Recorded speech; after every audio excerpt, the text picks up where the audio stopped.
एकच सेकंड मी screen share करतो.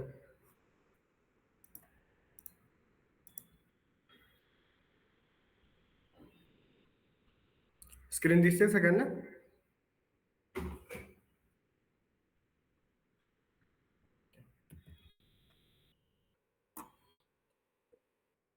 Great.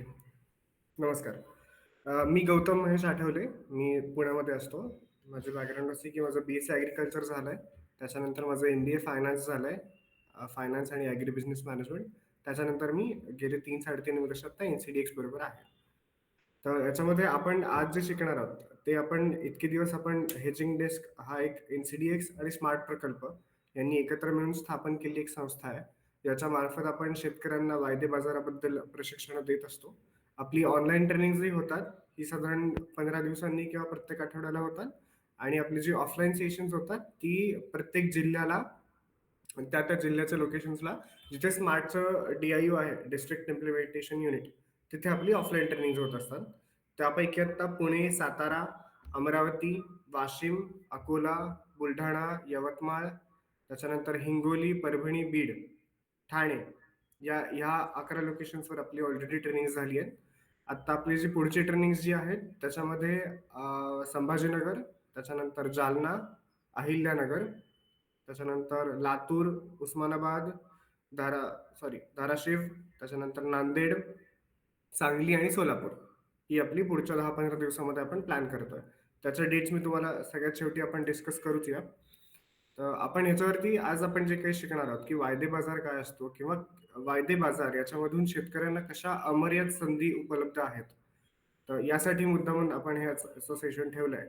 त्याच्यामध्ये आता तुम्हाला इथे समोरचे फोटो दिसतात की पूर्वी आपल्याकडे सगळ्यांकडे बैल होते, त्याच्याने औत धरून आपण नांगरणी करायचो. त्यानंतर आता ट्रॅक्टरने करतो सगळेजण. बैल आहेत पण खूप कमी लोकांकडे असतात किंवा खूप कमी शेतकरी त्याच्यामध्ये बैलांच्या मार्फत नांगरणी करतात. तर हे जे आपलं जे बैलाची नांगरणी ते ट्रॅक्टर, हे जे ट्रान्झिशन जितकं सोपं आहे ना, तितकंच आपलं जे शेतकऱ्यांचं डिजिटल ट्रान्झिशन होतं. म्हणजे पूर्वी आपण सगळे WhatsApp वापरायला घाबरायचो. आता आपण WhatsAppवरती आपल्या मित्राला व्हिडिओ कॉल करतो. कुठल्या परदेशात नातेवाईक असेल तर त्याच्याशी रोज बोलू शकतो. हे सगळं ट्रान्झिशन कुठे आहे? हे आपल्याला WhatsAppमुळे सोयीचं झालंय. तर सेम तसंच जसं आपल्याला पहिले WhatsApp पहिले वापरताना भीती वाटायची. हळू-हळू आपण त्याची प्रॅक्टिस केली. त्याच्यामध्ये त्याच्यामध्ये आपल्याकडे जी म्हण आहे, की पाण्यात पडल्यावरती पोहता येतं. तसंच त्याप्रकारे आपण जेव्हा हे वायदे बाजार समजून घेऊ, वायदे बाजार काय आहे, कमॉडिटी बाजारामध्ये कसं काम करायचं, हे जसं-जसं आपल्याला कळत जाईल, तसं ह्यातल्या ज्या क्लिष्ट किंवा अशा कॉम्प्लिकेटेड वाटणाऱ्या काही संज्ञा आहेत, त्या पण ऑटोमॅटिकली सॉल्व्ह होऊन जातात. तर मी आधी हेजिंग डेस्कचा परिचय करून देतो. हेजिंग डेस्क काय आहे? हेजिंग डेस्क हे NCDX जे national commodity and derivative exchange आणि स्मार्ट प्रकल्प यांनी एकत्र येऊन एक संस्था स्थापन केली आहे पुण्यामध्ये. ज्याचं मेन उद्दिष्ट हे आहे की आपण 2 वर्षामध्ये जवळ-जवळ 60 ऑफलाईन ट्रेनिंग प्रोग्राम्स घेणार आहोत प्रत्येक जिल्ह्याला. आतापर्यंत ही जी ट्रेनिंग प्रोग्राम्स व्हायचे वायदे बाजारावरती, ते फक्त रामिती लेव्हलला व्हायचे किंवा पुणे, मुंबई, दिल्ली, नागपूर अशा मोठ्या-मोठ्या शहरांमध्ये व्हायचे. हे मराठीमध्ये म्हणजे आपल्या मातृभाषेमध्ये आणि जिल्हा लेव्हलला आतापर्यंत कधीच झाले नव्हते. सो आपण ते करणार आहोत. त्याच्यामध्ये आपलं टार्गेट आहे की 3,000 पेक्षा जास्त ज्या शेतकरी उत्पादक संस्था असतात, त्यांना आपण ट्रेनिंग देणार आहोत, की फक्त ट्रेनिंग नाही देणार आहोत. त्यांना आपण कोणकोणते डॉक्युमेंट्स लागतात, ते डॉक्युमेंट्स कोणाला सबमिट करायचे, त्यांचं अकाउंट कसं ओपन करायचं, कुठल्या कमोडिटीमध्ये काम करायचं, कुठल्या प्राइसला विकायचा आपला माल, या सगळ्याबद्दल आपण त्यांना हँड होल्डिंग करणार आहोत. आणि आपले बाकी काही रिपोर्ट्स बनवणं हे पण आमचं हेजिंग डेस्कचं काम आहे. ते साइड बाय साइड चालू राहीलच. त्यासाठी आमची टीम काम करत असते. आत्ता आपला जो महाराष्ट्राच्या दृष्टीने जर प्राधान्य आम्ही कोणत्या कमोडिटींना दिलंय, तर ते आहे हळद, कापूस आणि मका. या 3 कमोडिटीजना आपण प्रायोरिटी दिली आहे. कारण की या 3 कमोडिटीज सध्या आता वायदे बाजारामध्ये ऍक्टिव्हली ट्रेड होतात. ही आपली म्हटलं तसं की आमची हेजिंग डेस्कची बाकी काही कामं आहेत की जी आम्हाला हे ट्रेनिंग घेता ही कंप्लीट करायची आहे. पण आमचा मेन उद्देश हाच असणार आहे की शेतकरी उत्पादक संस्थांना वायदे बाजारामध्ये काम करण्यासाठी प्रोत्साहन देणे, त्यांचं ट्रेनिंग घेणे आणि त्यांना जो काही लागेल तो सर्वतोपरी सपोर्ट करणे. आपण पूर्वी जे बघितलं होतं की कमोडिटी बाजार म्हणजे काय, तर तेच एकदा जे लोक नवीन असतील त्यांच्यासाठी एक शॉर्ट मध्ये ब्रीफ करून घेऊ. कमोडिटी बाजार म्हणजे ज्या कमोडिटीज आपण सकाळी उठल्यापासून रात्री झोपेपर्यंत खात असतो, पीत असतो, वापरत असतो, या सगळ्या कमोडिटींचा बाजार म्हणजे कमोडिटी बाजार. त्याच्यामध्ये जर पुस्तकी ज्ञान बघायला गेलं तर सॉफ्ट कमोडिटीज, हार्ड कमोडिटीज असे दोन प्रकार पडतात. त्या सॉफ्ट कमोडिटीज मध्ये ज्या काही आपल्या ऍग्रिकल्चर कमोडिटीज असतील, म्हणजे त्याच्यामध्ये कापूस असेल, सोयाबीन असेल, गवार सीड, गवार गम, मसाल्यांच्या मध्ये हळद, जिरे, धने, डाळी, कडधान्य, इव्हन आपले पशुधन मध्ये ज्या आपल्या बकरी, शेळ्या, गाई, म्हशी या पण ट्रेड होतात.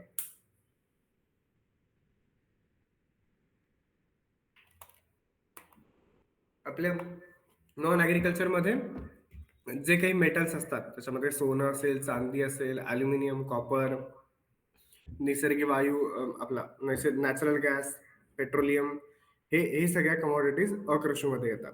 म्हणजे सॉफ्ट कमोडिटीज कोणत्या असतात की ज्या आपण आपल्या शेतामध्ये पिकवतो किंवा आपल्या ऍग्रिकल्चरशी रिलेटेड असतात. मासे असतील, म्हटलं पशुधन असेल ज्याच्यामध्ये गाई, बकरी येतात, शेळ्या येतात. आणि हार्ड कमोडिटीज म्हणजे कोणत्या की ज्या आपण जमिनीमध्ये उत्खनन करून काढतो आणि त्या वापरल्यावरती संपून जाणार आहेत. आपल्या ऍग्रिकल्चर कमोडिटीज आहेत, या आपण वापरल्यावरती संपणार नाही आहेत. आपण त्या परत परत पेरू शकतो, त्यातनं परत उगवू शकतात. पण हार्ड कमोडिटीज ज्या आहेत त्या वापरून संपून जातात. तर मग असे पूर्वी आपण एकदा डिस्कस केलं होतं की ह्या कमोडिटी बाजाराचा आणि आपला काय संबंध आहे. तर आपण सकाळी उठल्यापासून जे चहा पितो, तर चहा पिताना आपण एक 5-6 कमोडिटीज वापरतो. त्यानंतर नाश्ता करतो, त्याच्यामध्ये पोहे खातो, उपीट खातो, इडली, डोसा जे काही असेल, त्याच्यामध्ये आपण 7-8 कमोडिटीज खातो. त्याच्यानंतर जेवतो, जेवताना आपण एक 15-20 कमोडिटीज खातो. परत नंतर संध्याकाळी एखादं फळ खातो किंवा कधी कोणी ज्यूस पितं. परत दुसरा आपला दुपारचा चहा होतो, त्याच्यामध्येही आपण 5-6 कमोडिटीज खातो. म्हणजे एक माणूस आहे तो, हा, शेवटी रात्री झोपताना तेल लावतो. म्हणजे तेव्हा पण आपण कमोडिटी वापरतो, कारण की आपण खोबरेल तेल वापरतो डोक्याला डोक्याला लावायला. म्हणजे एखादा माणूस सकाळी उठल्यापासून रात्री झोपेपर्यंत जवळजवळ 70 ते 80 कमोडिटीज वापरत असतो. आता आपली जवळ-जवळ जी काय म्हणतात लोकसंख्या असेल ती अख्ख्या भारताची लोकसंख्या, आणि प्रत्येक माणूस 80 कमोडिटीज वापरतो. तर याची जर फायनान्शियल व्हॅल्यू बघायला गेलं तर ती जवळ-जवळ 4 ते 5 लाख कोटी रुपयाचा आपण ट्रेड दर दिवशी आपल्या देशामध्ये घडत असतो, आपल्याच आजूबाजूला घडत असतो. पण आपल्याला त्याची माहिती नसते. कारण की आपण या मार्केटमध्ये आत्ता आपण ग्राहक म्हणून होतो. हे ग्राहक म्हणून असल्याचं काम म्हणजे आपण जेव्हा एखादी वस्तू विकत घ्यायला जातो, तेव्हा आपण ग्राहक म्हणून जातो, उपभोक्ता म्हणून जातो. तर हे जेव्हा आपण या सगळ्या वायदे बाजाराकडे आपण आपल्या किंमत जोखीम व्यवस्थापन कसं करावं, या अँगलने बघायला लागलो, तर आपला दृष्टिकोन बदलेल. तसेच जे जे लोक असतील की आता आपल्याकडे 10वी-12वी मध्ये आहेत, ज्यांना कमोडिटी म्हणजे ज्यांना आता पुढे करिअरमध्ये काय करावं ह्याबद्दल थोडं कन्फ्युजन आहे. पण त्यांना शेती पण आवडते, पण शेतीमध्ये काय करायचं ह्याबद्दल माहिती नाहीये. तर याच्यामध्ये असं आहे की ज्या लोकांना ऍग्रिकल्चर कळतं आणि कमोडिटीज कळतात, ह्या लोकांना करिअरच्या प्रचंड संधी आहेत कमोडिटी बाजारामध्ये. म्हणजे जसं फॉर एक्झाम्पल म्हणजे ज्यांना आपण जगातले काही सगळ्यात मोठे श्रीमंत व्यक्ती म्हणतो, तर असे जे 8-10 लोक आहेत, तर ते सध्या आता काय करतायत, ते सध्या आता हे जे निर्जन बेटं असतात, अशी बेटं विकत घेतात आणि त्या बेटांवरती आपल्याकडे ज्या पूर्वीपासून आपल्याकडे जे देशी बियाणं व्हायचं, म्हणजे इथे वांगी चांगली व्हायची किंवा असं म्हणतात की आता आता जी वांगी मिळतात त्यांना ती पूर्वीची चव नाहीये, किंवा आता जी डाळ मिळते त्याला जी पूर्वी तुम्ही तुमच्या लहानपणी जी खाल्ली असेल, तू म्हणजे शिजवलेली तूर डाळ त्याच्यामध्ये आमटीमध्ये तूप घालून, तर त्याला जी चव येते ती आत्ताच्या डाळीला येत नाही. का? तर आपल्याकडची देशी बियाणे आहेत ती कमी कमी होत चालली आहेत. तर हे जे मी सांगायचा उद्देश हा की हे जे मोठे लोक आहेत ते अशा जगभरातनं देशी बियाणं कलेक्ट करून ह्या निर्जन बेटांवरती जातात. तिथे निर्जन बेटांवरती त्यांचं जसं आपल्या सीड कंपन्या सीड प्रोडक्शन करतात हायब्रिड सीड्सचं, तसंच ते तिथे जगतायत. सो जेव्हा एक 15-20 वर्षाने आपल्याकडची सगळ्या देशांमधली देशी बियाणं संपतील, तेव्हा त्यांच्या काही अशा मोजक्या कंपन्या असतील की ज्यांच्याकडे फक्त देशी बियाणे मिळतात, त्यांची मोनोपोली असेल. त्यामुळे ज्या तरुणांना, मुलगा असेल, मुलगी असेल, ज्यांना कोणाला ॲग्रीकल्चर पण आवडतं, पण याच्यामध्ये करियर काय करू, कुठे करू ह्याबद्दल थोडं कन्फ्युजन आहे. त्यांना कमोडिटी मार्केट हा पण एक खूप चांगला ऑप्शन आहे. सो आपण पूर्वी पण डिस्कस केलं होतं, की आपण आपण ॲज अ शेतकरी म्हणून कोणकोणत्या प्रकारची आपण अनिश्चितता किंवा जोखीम आपण पेलत असतो. त्याच्यामध्ये उत्पादनामध्ये म्हटलात तर त्याच्यामध्ये आपण कोणती पीक पद्धती वापरतो किंवा आमच्याकडे आता आमच्या एरियात मेजरली फक्त ऊस असेल, तर फक्त ऊसच घेतला जातो. बाकी कोणत्या कमोडिटीज घेतल्या जात नाही. त्याच्यामुळे याचा अजून एक दुष्परिणाम काय होतो, की आता आमच्या शेती ती दौंडला आहे. तर मग तिथे फक्त आजूबाजूला सगळ्यांकडे ऊस आहे. तेव्हा आम्ही जेव्हा क्रॉप डायव्हर्सिफिकेशन करू म्हटलं किंवा काहीतरी वेगळं अ, आपल्या शेतामध्ये घेऊन बघायचं म्हटलं, तर म्हणून आम्ही ज्वारी लावली होती. कारण की आमच्या इथली मीडियम ब्लॅक सॉइल आहे. त्याच्यामध्ये ज्वारी चांगली येते म्हणून. तर आजूबाजूला ऊस असल्यामुळे जी ज्वारी आहे, तर त्यातलं एक कणीस पण आम्हाला हाताला मिळालं नाही. सगळं पक्ष्यांनी खाऊन टाकलं. कारण की आजूबाजूला सगळी ऊसाची शेती आहे. पक्ष्यांना खायला काही नाहीये. त्यामुळे जेव्हा त्यांना ज्वारी दिसली किंवा आमच्याकडे जर सूर्यफूल असेल, सूर्यफूल जर लावलत, तर सूर्यफुलाच्या सगळ्या बिया किंवा असं पक्षीच खाऊन जातात.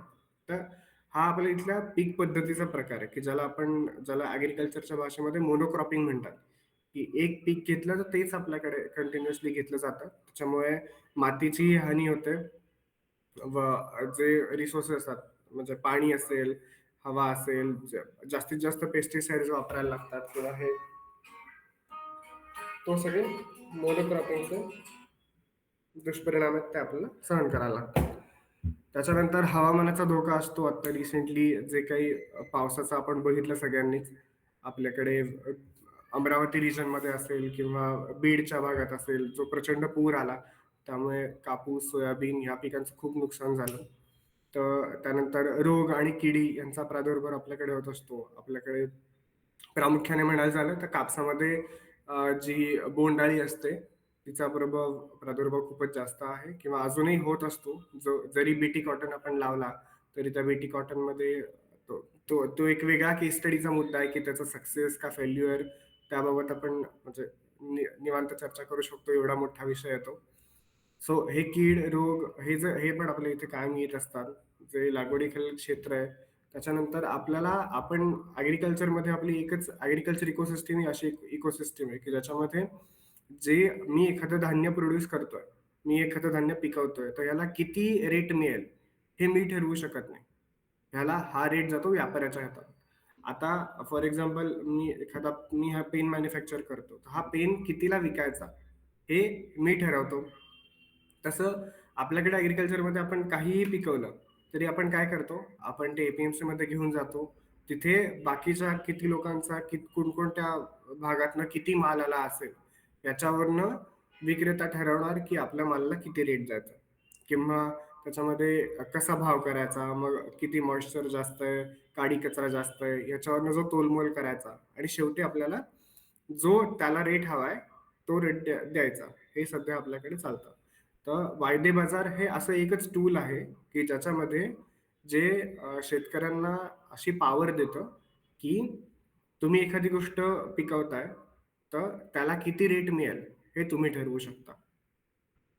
सो आत्ताच्या सिस्टममध्ये आपल्याकडे जे व्यापाऱ्यांवरती अवलंबित्व आहे. आपण ए-पी-एम-सी मार्केटमध्ये जातो. तिथे जे काही लिलाव होईल, त्याच्यामध्ये जो काही रेट मिळेल, तर त्याच्या वैध बाजारामध्ये हे आपल्याला टाळता येतं किंवा ह्याच्यावरती आपण काम करू शकतो. तसंच म्हणलं तसं की बाकीच्या जोखीममध्ये काय-काय येतात, की आता हे जे पॉलिटिकल कुठे काही युद्ध चालू आहेत. रशिया युक्रेनचा असेल किंवा चायना पाकिस्तानचा असेल, बांगलादेशमध्ये आता रिसेंटली झालं होतं ते असेल किंवा अमेरिकेमध्ये अजून कुठे काही एक न्यूज आली, की त्याच्यानुसार आपल्या इथले टॅरिफ चेंज होतात आणि त्याच्यानुसार या सगळ्याचा आपल्या कमोडिटीवरती, आपल्या बाजारावरती डायरेक्टली किंवा इनडायरेक्टली फरक पडत असतो. या सगळ्याच्या प्राइसेस आपल्यामध्ये रिफ्लेक्ट होत असतात. फक्त ते आपल्याला माहिती नसतं. कारण की आपण त्या मार्केटपासून लांब असतो किंवा आपल्याला आपण त्या मार्केटचा भाग असून सुद्धा आपल्याला त्याच्याबद्दल जाणीव नसते. तर कमॉडिटी बाजाराचे म्हटलं तसे दोन प्रकार पडतात. एक प्रकार म्हणजे हजर बाजार, म्हणजे स्पॉट मार्केट ज्याला आपण म्हणतो, आणि दुसरं म्हणजे वायदे बाजार. तर हजर बाजारामध्ये काय काय येतं, मग आपण जे डिस्कस केलं की जवळजवळ जो 4-5 लाख कोटीचा त्याचे ट्रेड व्हॅल्यू आहे असं मार्केट आहे. त्याला म्हणतो आपण रिटेल मार्केट किंवा किरकोळ बाजार, जे आपण सगळ्यांनी आपल्या आजूबाजूलाच तयार केलेलं आहे, पण आपण त्याच्यामध्ये सध्या ग्राहक म्हणून होतो. दुसरा जो बाजार आहे तो म्हणजे एपीएमसी बाजार, जिकडे आपण आत्ता आपण जो आपल्या शेतात जो माल येतो, तो माल आपण घेऊन जातो आणि तिथे त्यांचा लिलाव होतो. तिथे 8-10 विक्रेते असतात. ते त्याचा लिलाव करतात. त्याच्यानुसार जो काही रेट ठरेल तो रेट आपल्याला देतात. आपण ते ते देतील ते पैसे घेऊन घरी येतो. हे झालं एपीएमसी मार्केट. तिसरं म्हणजे ई लिलाव मंच, म्हणजे इलेक्ट्रॉनिक स्पॉट मार्केट. आता ह्याच्यामध्ये कसं असतं, एपीएमसी बाजारामध्ये काय होतं, एपीएमसी बाजारामध्ये आपण सपोज एक्झाम्पल कन्सिडर करू, आपण 200-300 शेतकरी आहोत. आपण सोयाबीन घेऊन मार्केटमध्ये गेलो. तिथे जे काही 10-15 ट्रेडर असतील, ते ट्रेडर ठरवतात की आज किती रेंजमध्ये भाव द्यायचा सोयाबीनला. म्हणजे आत्ता आत्ता काय आहे, स्पर्धा कोणामध्ये लागली? स्पर्धा शेतकऱ्यांमध्ये लागली, की सगळ्यात जास्त रेट कोणाला मिळेल. तर हीच जर स्पर्धा उलटी झाली, म्हणजे जर व्यापाऱ्यांमध्ये स्पर्धा लागली, की मला कसा सगळ्यात जास्तीत जास्त चांगला माल मिळेल, तर मग आपल्या मालाला नक्की जास्त रेट मिळू शकतो. सो हे पॉसिबल होतं ई-लिलाव मंचांमध्ये, ज्याला आपण इलेक्ट्रॉनिक स्पॉट मार्केट म्हणतो किंवा ऑनलाईन बाजारपेठ म्हणतो. त्याच्यामध्ये एन-ई-एम-एल असेल, ई-नाम असेल, ॲग्रीबाजार आहेत, मार्केट मिरची आहे, ह्या काही कंपन्या काम करतात. त्याच्यामध्ये म्हणजे ह्याच्यामध्ये काय होतं, की ऑनलाईन मार्केट असतं. त्याच्यामध्ये सगळे जे व्यापारी असतात, ते भारतभरातनं ट्रेड करतात किंवा भारतभरातनं त्याच्यामध्ये पार्टिसिपेट करतात. आपण आपली जी कमॉडिटी आहे, ती त्यांच्याकडे लिस्ट करायची असते, की माझ्याकडे इतकं-इतकं सोयाबीन आहे, माझा ह्या वेअरहाऊसला स्टोअर केलाय आणि त्याची ही क्वालिटी आहे, ही व्हरायटी आहे, हे मॉइश्चर आहे, सॉरी, इतका काडी कचरा आहे. हे सगळे डिटेल्स आपण त्यांना द्यायचे असतात आणि त्याच्यानुसार ते त्याच्यानुसार ते त्या सिस्टमवरती लिस्ट होतं आणि ते भारतभरातनं जे ट्रेडर्स असतात त्यांना दिसतं आणि त्याप्रमाणे मग ते त्याच्यामध्ये ट्रेड करू शकतात. नंतर आपण त्याच्यामध्ये ट्रेडर्स त्याच्यामध्ये पार्टिसिपेट करू शकतात आणि त्याच्यानंतर त्यांनी पार्टिसिपेट केलं, की त्याच्यामध्ये आता आपण तिथे जे एफ-पी-ओ किंवा शेतकरी म्हणून रजिस्टर झालो असू, तर मग त्या ट्रेडर्सचा एखादा माणूस आपल्याकडे येतो, जो माल चेक करतो आणि त्याच्यानंतर मग माल चेक झाला, की जशी आपली एपीएमसीमध्ये आपली गाडी भरली जाते, काटा-पावती निघते. तर काटा-पावती झाली, की ती काटा-पावती आपल्या सिस्टममध्ये अपलोड करायला लागते, की त्या बायरच्या अकाउंटमधनं आपल्या अकाउंटला पैसे येतात. आपण पुढे इन डिटेलमध्ये डिस्कस करूया. त्याच्यानंतर बाजाराचा अजून एक प्रकार असतो, तो म्हणजे वायदे बाजार. या वायदे बाजारामध्ये काय होतं, की वायदे बाजाराचं असं ब्रॉडली म्हटलं, तर त्याच्यामध्ये आपण सगळे इक्विटी मार्केट किंवा शेअर मार्केटबद्दल ऐकून असतो. तसं म्हणजे वायदे बाजारमध्ये 3 मुख्य बाजार आहेत. त्याच्यामध्ये एक आहे इक्विटी मार्केट, त्याला शेअर मार्केट म्हणतात. दुसरं आहे कमॉडिटी मार्केट आणि तिसरं आहे ते म्हणजे करन्सी मार्केट. तर बाकीच्या देशांमध्ये कसं आहे, की त्यांच्याकडे कमॉडिटी बाजार हा खूप जास्त मोठा आहे आणि इक्विटी आणि करन्सी हे साधारण थोडे-थोडे कमी लेव्हलला आहेत किंवा सेम लेव्हलला आहेत म्हणू शकतो आपण. आपल्याकडे असं आहे, की आपल्याकडे शेअर बाजार खूप मोठा आहे, कमॉडिटी बाजार त्याहून छोटा आहे आणि करन्सी बाजार त्याहून छोटा आहे. याचं एक उदाहरण द्यायचं म्हणजे आपल्याकडे जे जगातलं सगळ्यात मोठं एक्सचेंज आहे सीएमई, तर त्याच्यामध्ये असं आहे, की जो 2027चा कॉटन आहे, तो तिथल्या शेतकऱ्यांनी आत्तापासून विकून ठेवला आहे आणि आपल्याकडे 2023 किंवा 24 पासूनचा कॉटन अजूनही आपल्या गोडाऊनला ठेवलेले शेतकरी मी बघितले. म्हणजे हा जो डिफरन्स आहे, की आपल्या इथे वायदे बाजार असेल किंवा कमोडिटी बाजार आहे, हा ग्रो होऊ शकतो. याच्यामध्ये जे पोटेन्शियल आहे, ते जर अमेरिकेतल्या शेतकऱ्यांना दिसतं, तर आपल्या शेतकऱ्यांना का कळू नये? किंवा त्याच्यासाठीच आम्ही प्रयत्न करतो. त्याच्यासाठीच 2 वर्षानंतर येणारी गोष्ट आहे, जी अजून त्यांनी शेतात पेरली पण नाहीये. आता त्यांची आहे तीच म्हणजे आता ऑनगोइंग त्याचं जे क्रॉप असेल, सोयाबीन असेल काय, तेच चालू असेल. याच्यानंतर ते 26च्या एंडिंगला कापूस पेरतील तो 2027ला बाजारामध्ये येईल आणि तेव्हा येणारा कापूस त्यांनी अमेरिकेतल्या शेतकऱ्यांनी आत्तापासून विकून ठेवलाय. ही कमोडिटी बाजाराची ताकद आहे. सो पण ह्याच्यामध्ये हां, तर बघ आपण थोडंसं मागे जातो, की आपल्याकडे आपण मगाशी जो डिस्कस केलं, की स्पॉट मार्केट म्हणजे बाजार समिती. याच्यामध्ये काय होतं, की 2 पक्ष एक समोरासमोर येतात. आपण आपला माल घेऊन जातो. त्याप्रमाणे मग विक्रेता तिथे ऑप्शन लागतं. मग तिथे विक्रेते येतात. ते त्याची मोलभाव करतात आणि त्याच्यानुसार जो काही ट्रेड म्हणजे जी काही प्राईस ते सांगतील, आपण ते ॲक्सेप्ट करतो आणि त्यांना आपला माल देऊन टाकतो. पण याच्यामध्ये मोलभाव जरी केला, तरी त्याच्यानंतर व्यवहार कंप्लीट होईलच याची गॅरंटी नसते. म्हणजे असंही होऊ शकतं, की आपण ठरवतो, की नाही माझं सोयाबीन आहे, तुम्ही इतक्या कमी किमतीला नाही विकणार. ते किंवा त्यांनी जे ठरवलेलं असतं, तर ते घालून म्हणजे काही त्याच्यामध्ये हे करून ते आपल्या त्यांना हव्या त्या भावाला, योग्य त्या भावाला, त्यांना योग्य वाटेल अशा भावाला ते विकत घेतात. म्हणून हे सगळं ही झाली याला स्पॉट मार्केट म्हणतात. स्पॉट मार्केट आणि वायदे बाजार ह्याच्यामधली एक नवीन मार्केटमध्ये उदयास आलं, ज्याला म्हणतात फॉरवर्ड मार्केट. याच्यामध्ये काय होत होतं, की हे 2 पक्ष आहेत, ते एकमेकांना ओळखत असतात.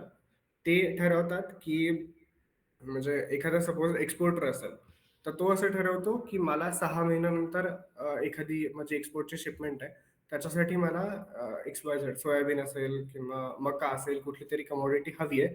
तर मी या 10 शेतकऱ्यांना सांगणार, की मला 10 टन तुमच्या प्रत्येकाकडनं 10 टन मका हवाय, जो मी 6 महिन्यानंतर विकत घेईन. पण या सगळ्या प्रोसेसमध्ये हे जेव्हा फॉरवर्ड मार्केट डेव्हलप झालं, तेव्हा हे सगळं तोंडी व्हायचं. म्हणजे कुठेही याची लिखापडी नसायची. मी किती प्राइस देणार आहे, हे पण मी तोंडी सांगायचो. त्यामुळे नंतर-नंतर असं व्हायला लागलं, की याच्यामध्ये एकमेकांना डिफॉल्ट करायची जी शक्यता आहे, ती वाढायला लागली. म्हणजे नंतर 6 महिन्यानंतर आयदर एक्सपोर्टर म्हणू शकतो, की नाही माझी ती असाइनमेंट कॅन्सल झाली. आता मी तुमचा माल घेणार नाही. किंवा शेतकरी एफ-पी-ओ त्याला म्हणू शकते, की नाही आम्हाला मार्केटमध्ये जास्त रेट मिळतं, आम्ही तुला देणार नाही. सो या दोघांमध्ये कसं होत होतं, की डिफॉल्ट होण्याची जी आहे त्यामुळे मग डिफॉल्ट झाल्यावर काय होतं, की जर मी एक्सपोर्टर आहे, तर मलाही तो माल पुढे कोणाला तरी द्यायचा आहे किंवा जर मी शेतकरी आहे, तर मलाही जास्त रेट मिळावा ही माझी इच्छा आहे. त्यामुळे दोघांनाही लॉसमध्ये जायचं नव्हतं. म्हणून फॉरवर्ड मार्केट तेव्हा मध्ये उदयास आलं. पण मग फॉरवर्ड मार्केटचे हे जे ड्रॉबॅक होते, की ज्याच्यामध्ये काही लिखापडी नसायची, फक्त तोंडावरती किंवा विश्वास असेल म्हणून तो व्यवहार चालायचे. तर ते ते सगळं चेंज करण्यासाठी म्हणून मग फ्युचर मार्केट उदयास आलं. फ्युचर मार्केट म्हणजेच वायदे बाजार. त्याच्यामध्ये काय व्हायचं, की दोन्ही जे पक्ष आहेत, ते एकमेकांना अनोळखी असतात. म्हणजे जेव्हा ट्रेड एक्झिक्यूट होतो, सगळा ट्रेड संपतो, तेव्हा ते पक्ष एकमेकांना कळतात. तोवर ते पक्ष कोणालाही कळत नाही. आणि आपण भविष्यात एखाद्या विशिष्ट वेळेला ही खरेदी किंवा विक्री ही करू शकतो. हे सगळं कॉन्ट्रॅक्च्युअल म्हणजे इन रिटर्न असतं. त्याच्यामध्ये प्राइस काय असेल, कमोडिटी कोणती असेल, त्याची काय क्वालिटी असेल, त्याच्यामध्ये क्वालिटीचे पॅरामीटर्स काय असतील, पॅकेजिंग काय असेल, म्हणजे 50 किलोच्या बारदाण्यामध्ये असलं पाहिजे. त्याच्यानंतर मॉइश्चर किती असेल, कुठल्या गोडाऊनला स्टोअर केलेलं असेल, या सगळ्याचे डिटेल्स याच्यामध्ये लिहिलेले असतात. म्हणजे जी लिखापडी किंवा जी डॉक्युमेंटेशन लिखापडी असेल किंवा एकमेकांवरचा जो अविश्वास फॉरवर्ड मार्केटमध्ये तयार झालेला असायचा, तो फ्युचर मार्केटमध्ये कमी होत गेला. कारण की हे सगळं एक रेग्युलेटेड मार्केट सुरू झालं. जशा आपल्या बँका आहेत, ज्याच्यामध्ये आर-बी-आय असेल, की जे रिझर्व्ह बँक ऑफ इंडिया सगळ्या बँकांना आपल्याकडे रेग्युलेट करते. तसं मगाशी म्हटलं तसं, की ही जी सगळी एक्सचेंजेस आहेत किंवा हा सगळा कमोडिटी बाजार आहे, तो रेग्युलेट करायला security exchange board of India, SEBI म्हणून एक सेंट्रल गव्हर्नमेंटची संस्था आहे, जे हे सगळ्या कमोडिटी बाजारावरती नियंत्रण ठेवतं. त्यामुळे फ्युचर मार्केटमध्ये हे जे काही एक्सचेंज आहे, त्याच्यामध्ये कोणी म्हणजे आयदर शेतकरीही डिफॉल्ट होणार नाही आणि व्यापारीही डिफॉल्ट होणार नाही. याची जबाबदारी एक्सचेंजची असते. त्यामुळे एक्सचेंज दोघांसाठी एक्सचेंज हा एक प्लॅटफॉर्म आहे, ज्याच्यावरती शेतकरी किंवा एफ-पी-ओ असेल, ते आपली प्राइस जी असेल, ती प्राइस फिक्स करू शकतात आणि जे व्यापारी असतील, ते त्यांना हवा तो माल, योग्य क्वालिटीचा माल एक्सचेंजच्या प्लॅटफॉर्मवरनं घेऊ शकतात.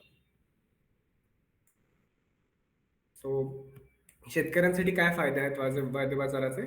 तर वायदे बाजारामार्फत शेतकऱ्यांना काय होतं, की जो बाजाराचा ट्रेंड आहे तो कळतो. कारण की हे फ्युचर मार्केट आहे.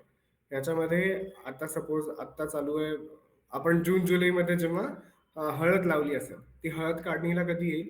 साधारण एप्रिल-मार्चच्या आसपास, फेब्रुवारी-एप्रिलच्या आसपास. तर ती जी हळद काढायची आहे, ती आपण आत्तापासून विकून ठेवू शकतो. तर हे कसं? का?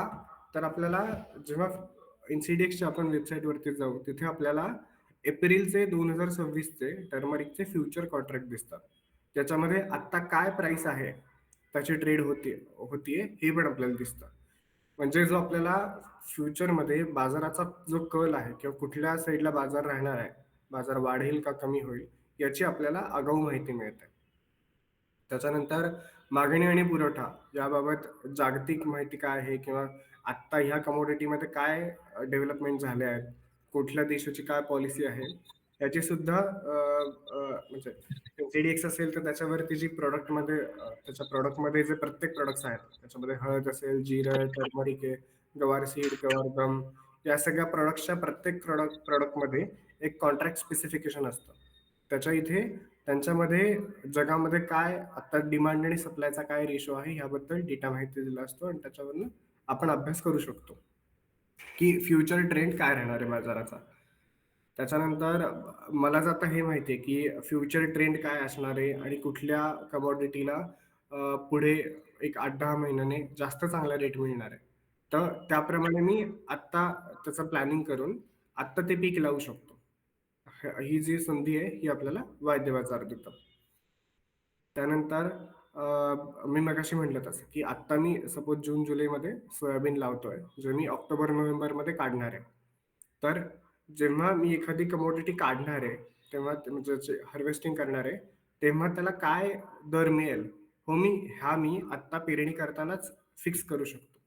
ज्याला म्हण ज्याला म्हणतात हेजिंग किंवा व्यवस्थापन. येस?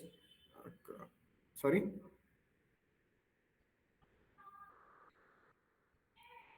आवाज येतोय ना माझा? सॉरी.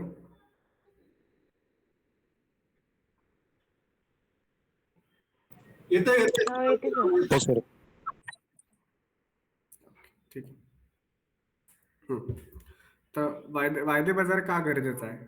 तर आधी आपल्याला काय वाटतं, की जेव्हा आपण पेरणी करतो, तेव्हा आत्ता आपण सर्वसामान्य अ, अ, वेळेला काय करतो, की एखाद्या कमोडिटीला जास्त भाव आहे, ते बघून मग आत्ता आपण पेरणी लगेच करायला घेतो.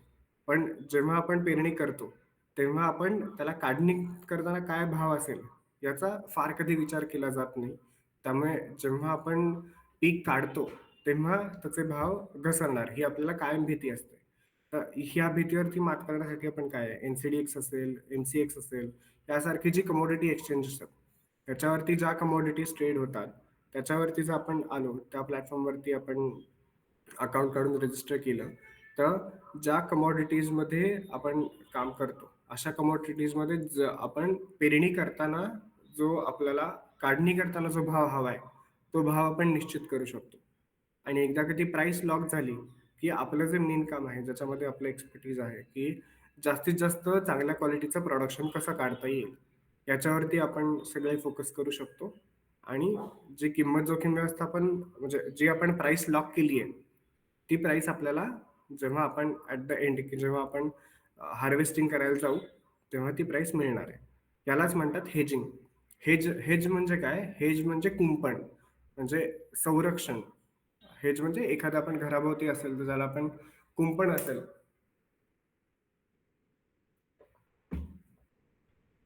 तर ऊन, वारा, पाऊस, श्वापद यांच्यापासून घराचं संरक्षण व्हावं, म्हणून त्याला आपण कुंपण मानतो. तसंच प्राईसमध्ये जे काही किमतींमध्ये जे काही चढ-उतार येतात, त्यापासून आपलं संरक्षण व्हावं, यासाठी आपण हेजिंग करायचं असतं. तर हेजिंग करताना आपण ह्याच्यामध्ये अजून इन डिटेल आपण जेव्हा आपली ऑफलाईन सेशन्स होतील, तेव्हा आपण उदाहरणासहित इन डिटेल ह्याच्यामध्ये समोरासमोर डिस्कस करूच या. तेव्हा ती संकल्पना तुम्हाला अजून जास्त स्पष्ट होईल. ह्याच्यामध्ये एन-सी-डी-एक्समध्ये अकाउंट काढण्यासाठी ही काही डॉक्युमेंट्स लागतात आपल्याला. तर त्यांचा प्लीज याचा फोटो काढून ठेवाल. त्याच्यामध्ये संचालकांची आपल्याकडे आपल्या ज्या एफ-पी-ओवरती कोण-कोण संचालक आहेत याची यादी, त्यांचा आधार कार्ड, पॅन कार्ड, त्याच्यावरती प्रत्येकाची सही, त्यानंतर जी आपली एम-सी-एची वेबसाईट आहे त्याच्यावरती प्रत्येकाचा सॉरी डायरेक्टर म्हणून डी-आय-एन नंबर असतो. तो डी-आय-एन नंबर, त्यानंतर आपल्या एफ-पी-ओचं 2 वर्षाचा ॲन्युअल रिपोर्ट. तो जर नसेल तर आपला जो एफ-पी-ओचा सी-ए आहे, त्याच्याकडनं जे नेटवर्क सर्टिफिकेट आपण घेतो, ते लागेल. त्याच्यानंतर जे कोण अधिकृत आपले डायरेक्टर आहेत, त्यांच्या सह्या एका पेजवरती, की आम्ही वायदे बाजारात काम करण्यासाठी तयार आहोत. याच्यासाठी आपण एक बोर्ड बोर्ड मीटिंग तुमची जी ठरवलेली असते, त्या बोर्ड मीटिंगमध्ये ठरावाची प्रत, या गोष्टी लागतात. त्यानंतर जे डायरेक्टर आहेत, त्यांचं शेअर होल्डिंग पॅटर्न काय आहे? म्हणजे कोणाचं किती पर्सेंटेज शेअरिंग आहे अख्ख्या एफ-पी-ओच्या इक्विटीमध्ये ते. त्याच्यानंतर कंपनीचा मेमोरंडम ऑफ असोसिएशन, एम-ओ-ए म्हणतो आपण ते. त्याच्यानंतर बँक अकाउंटचं म्हणजे अकाउंट स्टेटमेंट लागतं. आपण जे ऑडिट करतो तेव्हाही आपण अकाउंट स्टेटमेंट देतच असतो.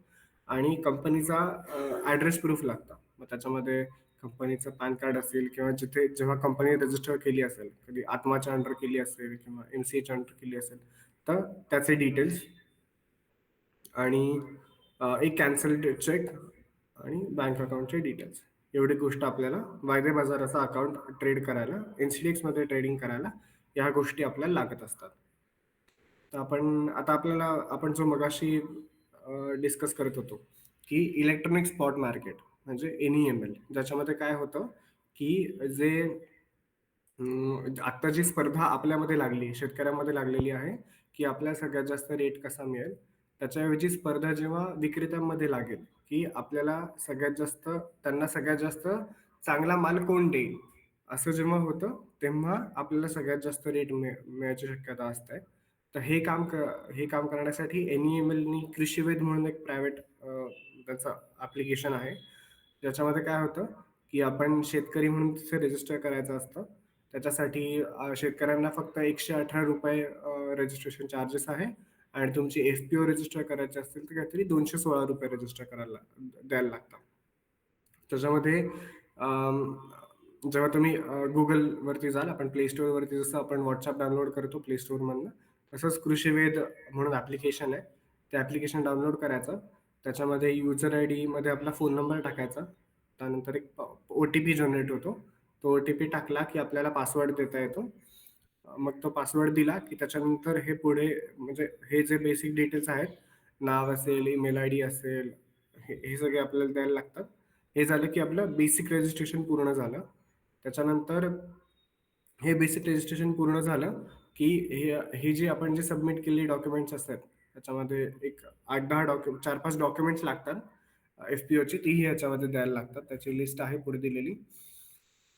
तर ती दिली की त्याच्यानंतर ते जातात एन-ई-एम-एलच्या टीमकडे. एन-ई-एम-एलची टीम ते व्हेरिफाय करेल आणि ते जेव्हा अप्रूव्ह करतील, त्यानंतर आपलं अकाउंट स्टार्ट होतं.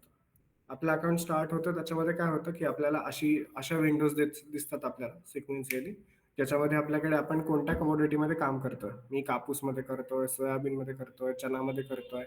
तर मला हे सगळे डिटेल्स द्यायला लागतात, की माझ्याकडे कोणती कमोडिटी आहे, त्याची व्हरायटी कोणती आहे, मॉइश्चर कोणतं आहे, त्याचं पॅकेजिंग कोणतं आहे, म्हणजे किती आहे, 50 किलोच्या बॅगांमध्ये, 30 किलोच्या बॅगांमध्ये.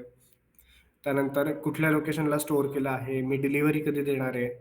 त्याच्यानंतर जी मी प्राईस ठरवेन, ती मी निगोशिएट करायला तयार आहे का म्हणजे निगोशिएट करणार आहे का नाही आहे, याबद्दलचे डिटेल्स द्यायला लागतात. त्याच्यानंतर हे सगळे आपण डिटेल्स दिले, की ते आपल्या इथे सिस्टममध्ये अपलोड होतात आणि सिस्टमनुसार आपल्याला त्याच्यानंतर असं होतं, की जेव्हा हे इथपर्यंत सांगितलं. हां, इथपर्यंत म्हणजे आपल्या सिस्टममध्ये आपण ते सगळे अपलोड केले, की ते भारतभरातल्या बायर्सना दिसतात. मग त्याच्याप्रमाणे बायर्स आपल्याला अप्रोच करतील आणि मग तेव्हा चा सपोज एखादा बायर असेल, तो इंटरेस्टेड असेल, तर तो त्याचा एखादा माणूस पाठवेल आपल्या इथे क्वालिटी चेक करायला. जेव्हा क्वालिटी चेक होईल, त्यांनी सांगितलेली प्राईस आपल्याला शेतकरी म्हणून, आपले एफ-पी-ओ म्हणून आपल्याला पटेल, तेव्हा जेव्हा प्राईस मॅच होईल, त्याच्यानंतर ट्रेड एक्झिक्युशन होतं. मग जेव्हा आपण ठरवून दिलेली असते, त्या डेटला आपण त्याला माल द्यायचा. त्याप्रमाणे त्याने त्याने मागितलेल्या क्वालिटीचा माल द्यायचा त्याप्रमाणे अख्खी गाडी भरली जाते आणि गाडीची काटा पावती जनरेट होते. ती काटा पावती जनरेट झाली की ती आपल्याला या सिस्टममध्ये अपलोड करायला लागते.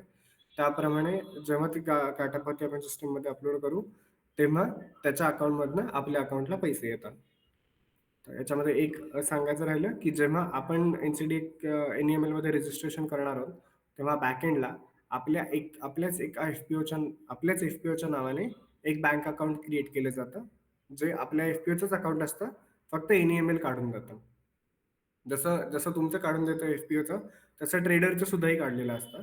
म्हणजे ट्रेडरला एखादा जेव्हा ट्रेड करायचा असेल, तेव्हा त्याला त्या अकाउंटला पैसे भरायला लागतात आणि त्या अकाउंटमधनं आपण जेव्हा ट्रेड एक्झिक्यूट करू, म्हणजे आपण त्याला हव्या त्या क्वालिटीचा माल देऊ, त्याच्याप्रमाणे गाडी भरली जाईल, गाडीची काटा पावती निघेल, ती काटा पावती आपण सिस्टमवरती टाकली, की त्याच्या अकाउंटमधनं आपल्या अकाउंटमध्ये पैसे येतात.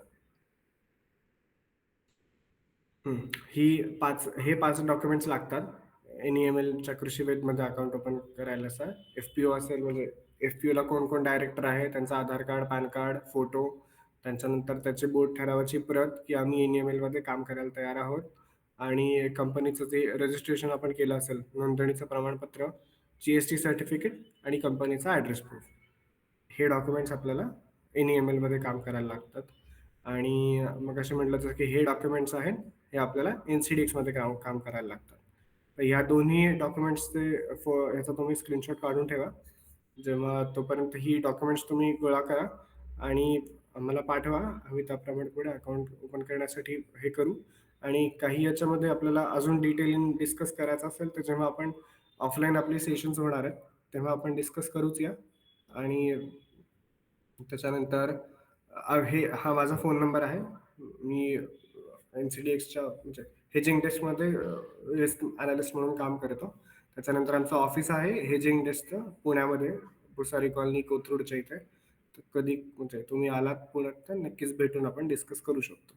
किंवा आम्ही जेव्हा ऑफलाईन ट्रेनिंग घ्यायला येणार आहोत, तेव्हाही भेटू शकतो.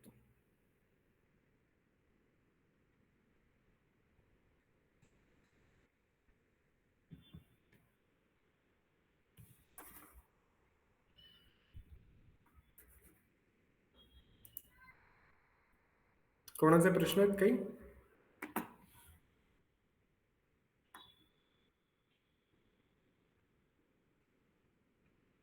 हॅलो. गौतम सर, महेश मुंडे बोलतोय, RI ऑफिस छत्रपती संभाजीनगर मधून. नमस्कार. नमस्कार. याच्यामध्ये आपण कृषी वेदचं जे FPO साठी रजिस्ट्रेशन करायचे 216 रुपये हे जे Yes. अमाऊंट सांगितले आहे, ते पर इयर आहे का पर मंथ आहे? नाही, ते वन टाइम रजिस्ट्रेशन चार्ज असतात. त्याच्यामध्ये मी कॉन्टॅक्ट डिटेल्समध्ये राज बागडे म्हणून आहेत, त्यांचाही नंबर दिलेला आहे.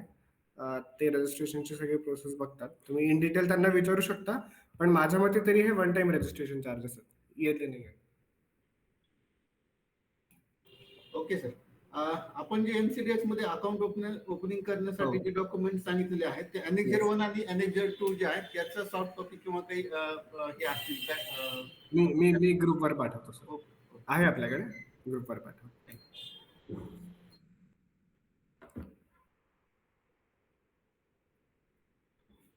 अजून कोणाला काही प्रश्न आहेत?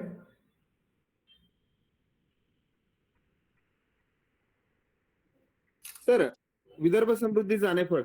नमस्कार सर, कसे आहात? नमस्कार नमस्कार. सर, वेदांत सरांकडे सगळं दिलेलं आहे, पण मध्यंतरी ते आजारी पडले होते. तर आपली अकाउंट ओपनची प्रोसेस बहुतेक क्या बँक डिटेल्स ऍड व्हायचं बाकी आहे. हो, बरोबर. मी आजच सकाळी बोललो त्यांच्याशी. ते म्हटले 2-4 दिवसामध्ये करून घेऊ. हो सर, तेवढा एकदा फॉलोअप तुम्ही जर कॉल केला तर लवकर होईल सर ते. नक्की करतो सर. आजच सकाळी झालंय बोलणं. परत एकदा उद्या आठवण करतो. ओके ओके, ठीक आहे सर. थँक्यू.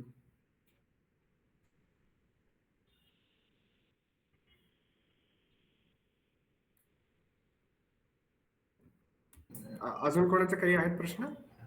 गौतम सर, आता हा प्रश्न तुमच्या रिलेटेड आहे किंवा नाही माहित नाही, परंतु काल आम्ही SSK pharma process company Beed येथे गेलो होतो आणि त्यांचं WDRA चं ऍक्रिडेशन झालेलं आहे गोदामचं 2000 मेट्रिक टन.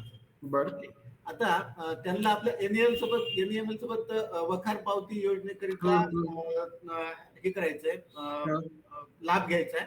परंतु ज्यावेळेस ते बँकमध्ये गेले होते त्यावेळेस बँक मॅनेजरला एमईएमएल बद्दल कल्पना नव्हती किंवा त्यांना वखार पावती योजनेबाबतही जास्त काही माहिती नव्हती. तर कृपा करून जर समजा आपण बँक सोबत एक कम्युनिकेशन केलं तर ते वखार पावती योजनेचा लाभ घेण्यासाठी पण आपल्या शेतकरी उत्पादक कंपन्यांना हो सर, कोणती एफपीओ होती आणि कोणत्या बँकेमध्ये गेले होते सर ते?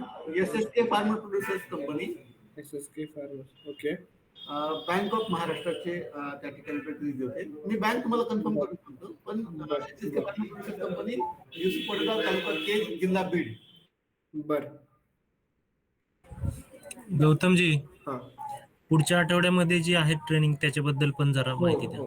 येस येस, सांगतो. आपली जी पुढच्या आठवड्यामध्ये ट्रेनिंग शेड्यूल आहे त्याच्यामध्ये आपण 18 तारखेला आपण संभाजीनगरला ट्रेनिंग घेतोय. त्याच्यानंतर 19 तारखेला जालना ला ट्रेनिंग होणार आहे.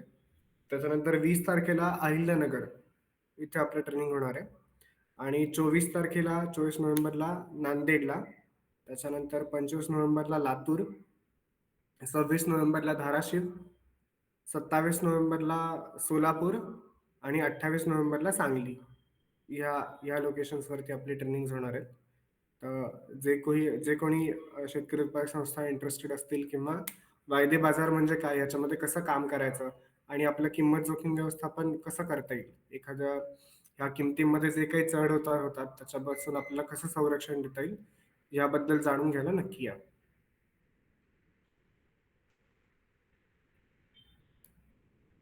मुंडे सर, आणि मी तुम्हाला करतो कॉल.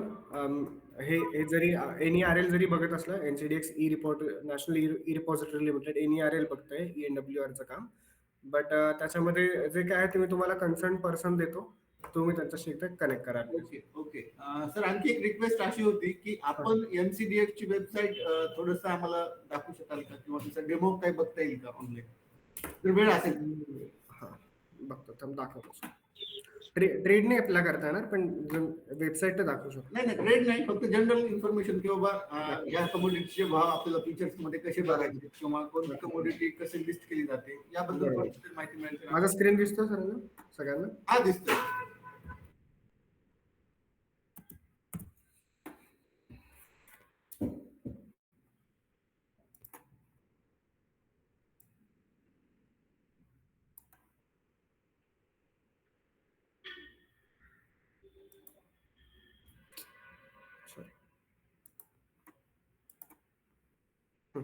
ही इन्सिलेक्सची वेबसाईट आहे.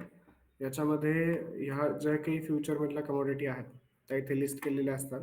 त्याच्यामध्ये मी म्हटलं तसं की आपण ज्या फ्युचर कमोडिटीजमध्ये काम करतो त्याच्यामध्ये प्रत्येकाची एक्सपायरी असते प्रत्येक महिन्याला. त्याच्यामध्ये आता फॉर एक्झाम्पल आपण हळदीमध्ये बघितलं तर हळदीमध्ये आता डिसेंबर 2025, एप्रिल 2026 आणि मे 2026 हे 3 वायदे आता सुरू आहेत. त्याच्यामध्ये एप्रिलचा वायदा आहे तो 13,300च्या आसपास आहे, आणि जो मेचा वायदा आहे तो साधारण 13,062ला चालू आहे. त्याच्यामध्ये आज दिवसभरात लो किती होता, हाय किती होता याचे डिटेल्स आपल्याला दिसतात, आणि आज मार्केट म्हणजे प्रिव्हियस क्लोज म्हणजे काल मार्केट कितीला क्लोज झालं याचे डिटेल्स दिसतात. काल कितीला क्लोज झालं आणि आत्ता काय मार्केट चालू आहे याच्यामध्ये जो डिफरन्स असतो त्याला प्राइस चेंज म्हणून, तोही इथे दिसतो. त्याच्यानंतर आपण जे कुठलीही कमोडिटी असेल त्याच्यामध्ये त्याची स्पॉट मार्केट म्हणजे फिजिकल मधली जी प्राइस आहे, आता सांगली असेल त्याच्यामध्ये इरोड, बसमत इथल्या प्राइसेस कन्सिडर केल्या जातात. त्या कुठे दिसतात त्याही मी नंतर दाखवतो. तर ती जी स्पॉट प्राइसेस आहे त्या इथेच दिसतात, म्हणजे फिजिकल मार्केटमध्ये आता काय प्राइस चालू आहे. त्याच्यानंतर ओपन इंटरेस्ट, हे OI जो आहे त्याला असं म्हणतात की ओपन इंटरेस्ट म्हणजे आत्ता किती लोक ह्या वायदे बाजारामध्ये ह्या कमोडिटीमध्ये मधल्या ह्या वायद्यामध्ये काम करतात, त्यांच्या पोझिशन ओपन आहेत, म्हणजे किती टन याच्यामध्ये काम झालंय. हा जो आकडा असतो तो 1000 मेट्रिक टन मध्ये असतो, त्यामुळे तेही इथे दिसू शकतं. आणि प्रत्येक प्रॉडक्ट मध्ये मी मगाशी म्हटलं की प्रत्येक प्रॉडक्टचे स्पेसिफिकेशन्स असतात, क्वालिटी स्पेसिफिकेशन्स. ते इथे आपण NCDXच्या वेबसाईटवरती प्रॉडक्ट्समध्ये गेलो की प्रॉडक्टमध्ये खाली स्पायसेसमध्ये सपोज आपण हळद बघू, त्या हळदीमध्ये हे जे ब्रोशर आहे, ठीक आहे, ब्रोशर ठीक आहे. ब्रोशरमध्ये थोडे डिटेल्स असतात.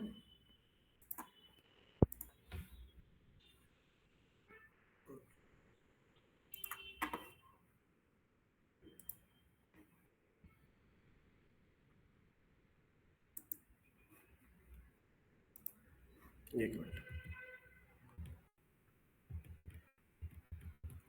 Contract specification. हे ब्रोशरमध्ये थोडे डिटेल्स असतात. आपल्याला जे जास्त डिटेल्स असतील ते पण कॉन्ट्रॅक्ट स्पेसिफिकेशन म्हणून खाली गेल्यावरती दिसतं, जे आपण डाउनलोड करू शकतो. ते एक जवळजवळ एक मोठं डॉक्युमेंट असतं. 20-25 पानाचं. आणि गौतम सर आपली स्क्रीन दिसत नाहीये. एकच सेकंड सर. आता दिसते सर? सॉरी नाही नाही दिसत नाही. सॉरी काहीतरी ग्लिच आलाय. आता दिसते सर स्क्रीन? हा दिसते.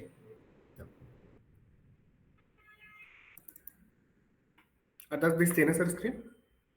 येस येस दिसते सर. याच्यामध्ये आपण टर्मरिकचा एनसीडीएक्सचा कॉन्ट्रॅक्ट ओपन केलाय. त्याच्यामध्ये या कॉन्ट्रॅक्टमध्ये हे कॉन्ट्रॅक्ट जे आहे त्याचं बेसिस सेंटर कोणतं असेल, म्हणजे कुठल्या सेंटरला आपण डिलिव्हरी देऊ शकतो याचेही डिटेल्स असतात. त्याच्यानंतर आपण जे ते खाली गेलो त्याच्यामध्ये कोणत्या क्वालिटीची टर्मरिक आहे, हळद आहे जी ऍक्सेप्ट केली जाते एनसीडीएक्सच्या वेअरहाऊसला, याचेही डिटेल्स असतात. आणि कुठली व्हरायटी असेल, त्याच्यामध्ये मॉइश्चर किती पाहिजे, मॉइश्चर 12% वरती, म्हणजे 12 मॅक्झिमम पाहिजे. त्याच्यानंतर हे सगळे आपले एनसीडीएक्सचे कॉन्ट्रॅक्ट स्पेसिफिकेशन. त्याच्यामध्ये एक्सपायरी डेट कधी असेल, प्रत्येक महिन्याच्या म्हणजे 20 तारखेला जेव्हा एक्सपायरी होते तेव्हा जर डिलिव्हरी द्यायची असेल तर काय प्रोसेस असते, डिलिव्हरीमध्ये आपण इंटेन्शन कसं देऊ शकतो, या सगळ्याचे डिटेल्स आपल्याला या प्रत्येक असं, हे तुम्हाला एक टर्मरिकचं एक एक्झाम्पल म्हणून दाखवलं.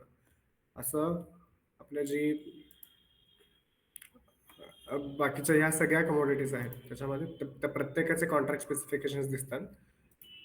आणि त्याच्यानंतर आपण जेव्हा आपण स्पॉट मार्केटमध्ये मगाशी बोललो की आता हजर बाजारामध्ये प्रत्येक कमोडिटीचे कोणकोणत्या प्राइस चालू आहे, ह्या मला इथे आपण एनसीडीएक्सच्या वेबसाईटवरती मार्केट डाटावरती गेलो. मार्केट डेटावरती लाईव्ह कोट्समध्ये जे स्पॉट मार्केट आहे तिथे आपण जे गेलो की त्याच्यानंतर इथे आपल्याला ह्या ज्या काही कमोडिटीज असतील, चना असेल, बार्ली असेल, त्याचं कुठली आत्ता मंडी आहे आणि त्याची आजची प्राइस काय आहे, हे सगळे आपल्याला डिटेल्स दिसतात. त्याच्यानंतर दिवसभरातून 3 किंवा कमोडिटी वाईज ठरत आहे की 3 वेळेला प्राइस घेतली जाते का 4 वेळेला प्राइस घेतली जाते, तर तेही डिसाईड होतं. ही प्राइस पर क्विंटल आहे का म्हणजे पर टन आहे? पर क्विंटल असतं.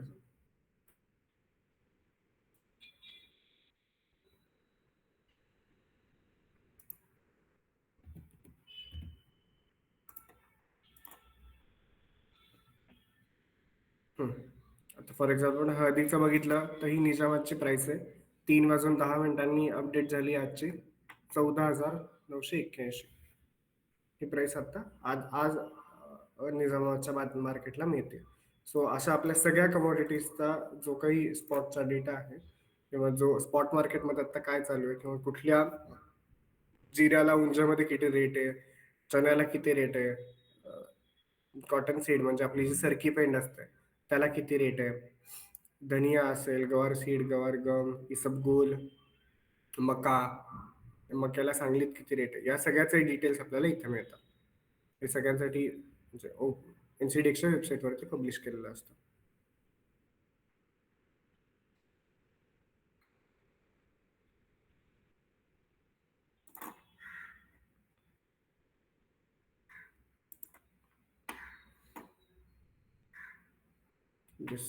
अजून काही डाऊट्स आहेत आपल्याला? मी एकदा जे काही एफपीओचे डॉक्युमेंट्स लागतात त्याचा सगळ्यांनी फोटो काढून घेतला असेलच, नाहीतर मी परत एकदा आपल्या ग्रुपवरती पाठवतो की आपल्याला वायदे बाजारात काम करताना कोणकोणते डॉक्युमेंट्स लागतात. ते तुम्हाला शक्य असेल तर आपली जेव्हा ही पुढच्या 2 आठवड्यांमध्ये ट्रेनिंग्स आहेत तेव्हा जर शक्य असेल तर डॉक्युमेंट्स घेऊन आलात तरीही चालेल. आपण ऑन द स्पॉट तुमचं अकाउंट ओपन काढू आणि वायदे बाजारात काम करायला सुरुवात करू शकतो. आणि याच्याबद्दल इन डिटेल आपण दिवसभर त्या दिवशी चर्चा करूच. साधारण सकाळी 10 ते 4-5 वाजेपर्यंत आपलं सेशन चालतं. ज्याच्यामध्ये आपण वायदे बाजार आधी कमोडिटी बाजार म्हणजे काय हे समजून घेतो. त्याच्यानंतर कमोडिटी बाजारामध्ये आता कोणकोणत्या कमोडिटीज ट्रेड होत आहेत, त्यांचे किती प्राइसेस आहेत, आपण आपल्याला आपल्या कमोडिटीची प्राइस कशी लॉक करू शकतो, या सगळ्याचे डिटेल्स आपल्याला मी तिकडे सेशनमध्ये आपण इन डिटेल डिस्कस करूच. अजून काही डाऊट आहेत कोणाचे?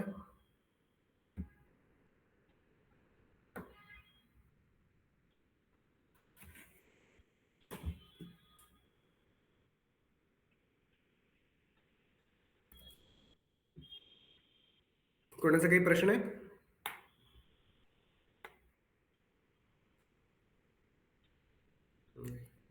नसेल तर आपण थांबू दे इथे. आपण सेशनमध्ये ऑफलाईन सेशनमध्ये भेटूच, तेव्हा परत इन डिटेल डिस्कस करूया. चालेल, thank you. Munde sir. Yes sir, bye. Thank you sir.